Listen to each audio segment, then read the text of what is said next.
बंगाल में एक के बाद एक कड़े एक्शन शुभेंदु अधिकारी ले रहे हैं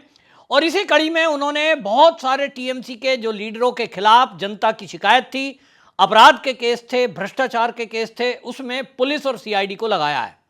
एक तरफ जहां अभिषेक बनर्जी फर्जी हस्ताक्षर मामले में सीआईडी शिकंजे में है, उसकी जांच चल रही है, उस मामले में भी कानून के जानकारों का कहना है जेल पक्की।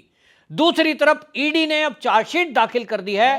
वो जो कैश फॉर जॉब मामला है भर्ती घोटाले में, उसमें अभिषेक बनर्जी का सप्लीमेंट्री चार्जशीट में नाम आया था। उसके बाद जांच हुई और जब जांच हुई पीएमएलए एक्ट के तहत, तो उसमें यह पाया गया कि अभिषेक बनर्जी के खातों में उसके निकट के लोगों ने कुछ पैसे डाले हैं जो उस भर्ती घोटाले के हो सकते हैं। अब ईडी की इस जांच में यह तय हो चुका है कि यह अपराधी है। उस केस में अब जिस मामले में पार्थ चटर्जी आपने देखा जेल के अंदर बंद हुआ है,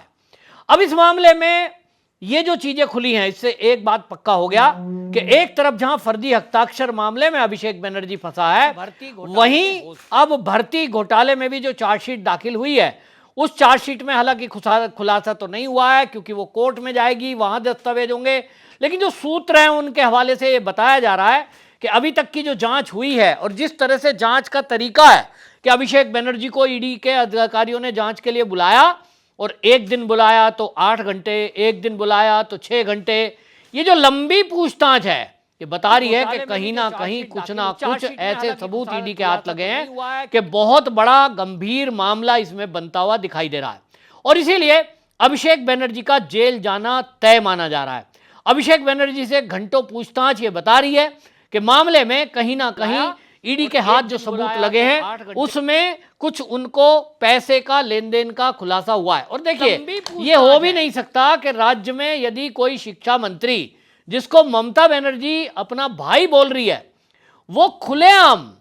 लोग बता रहे थे कि खुलेआम और जो टीएमसी के कार्यकर्ता हैं जैसे दुकान लगाकर बोली लगती है, इस तरह से दुकान लगी हुई थी। 5 लाख से लेकर 15 लाख 20 लाख रुपए लिए जा रहे हैं। इस पोस्ट के इतने पैसे, चपड़ासी के इतने, क्लर्क के इतने, टीचर के इतने, रेट खुले हुए थे। तो भाई राज्य में ममता बनर्जी की सरकार थी, अभिषेक बनर्जी पार्टी की कमान संभाले हुए हैं। इनको यह पता लग जाता है कि इनके फेसबुक पे ममता बनर्जी के विरुद्ध, अभिषेक बनर्जी के विरुद्ध जो पोस्ट लिखी है वो कहां से लिखी गई, तो उसको गिरफ्तार दिल्ली से करना है, किसी को कर्नाटक से करना है। इनको फेसबुक, सोशल मीडिया पे इनके खिलाफ लिखी हुई एक बात का पूरी पुलिस फोर्स और सीआईडी पता निकाल लेती थी और जेल की सलाखों के पीछे डाल देते थे, पत्रकार तक को भी।